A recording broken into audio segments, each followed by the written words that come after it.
and I've seen the numbers, and I can't share with you yet, but when this is over, we can have a serious discussion when the fog of war is behind us. But I am convinced, though every single civilian death, and especially children, is a tragedy, and we don't want to see it, in comparative numbers, if you compare Israel to perfection, of course we'll fall short.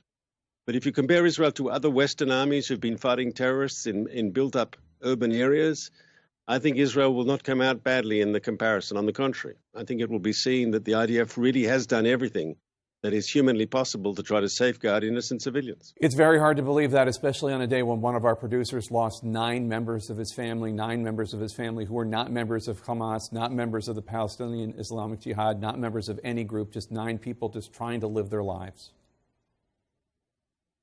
First of all, I extend my sorrow to him and my sympathies.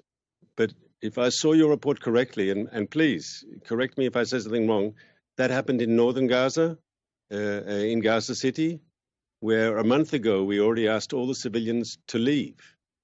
And most of them did. If there was like 1,200,000 people there was only a couple of tens of thousands left. And one has to ask, yes, they had ample opportunity to leave. I don't know what happened. I don't have the specific circumstances. I know there's deadly combat going on now in the north, still between these IDF and Hamas terrorists, yes? And we don't want to see anyone caught up in the crossfire, but why didn't they heed the advice and leave the area? You can't blame them. There's now I don't blame them. But you can't. There's fighting in the south now. I've been asking this since October 7th. Where are these people supposed to go? So at the beginning, it was easier because the fighting was concentrated in the north, and we just asked people to move south, and that was relatively simple. Yes, I'm not saying totally simple, but relatively simple. Just go south of the river. But now we're being more specific because it is more complicated in the south. We've actually designated areas in the south which are safer areas, which are especially, there's a number of them. We've shared the maps with the United States. It's been shared also with the UN and the other humanitarian organizations. Listen, we have to hit Hamas in Khan Yunis. They've got a strong military infrastructure there.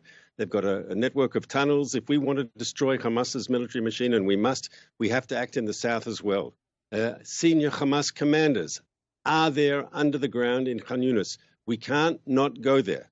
But in going there and to defeat Hamas, we're also going to make a major effort once again to try to safeguard civilian lives. And that's why we're urging people there now to move to the new areas that we've specified. And as the ground operation starts, I can assure you that the escape routes, the humanitarian corridors that will allow civilians to get out of harm's way will still be there.